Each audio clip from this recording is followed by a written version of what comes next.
Hello friends, welcome back to Shaili info. आज हम fruits names यानी फलों के नाम उर्दू और इंग्लिश दोनों में सीखेंगे।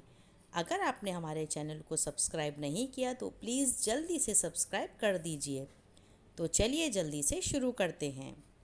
ब्लूबेरी को उर्दू में ब्लूबेरी ही कहते हैं। स्टार फ्रूट को उर्दू में सितारा फल कहते हैं। बोर को उर्दू में बेर कहते हैं। स्वीट लेमन को लीमू कहते हैं, मीठा लीमू कहते हैं। पियर को उर्दू में नाशपाती कहते हैं। एप्पल को उर्दू में सेब कहते हैं। ग्रेप्स को उर्दू में अंगूर कहते हैं। और ब्लैकबेरी को उर्दू में ब्लैकबेरी ही कहते हैं। स्ट्रॉबेरी को भी उर्दू में स्ट्रॉबेरी कहते हैं। बनाना को उर्दू में केला कहते हैं और पॉमग्रेनेट को उर्दू में अनार कहते हैं। मैंगो को आम कहते हैं।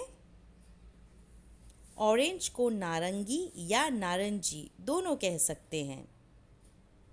पाइनएप्पल को अनानास कहते हैं। वाटरमेलन को उर्दू में तरबूज कहते हैं। पीच को उर्दू में आड़ू कहते हैं और चीकू को उर्दू में चीकू ही कहते हैं। I hope that you have understood all the fruits names in Urdu and English both. Allah Hafiz.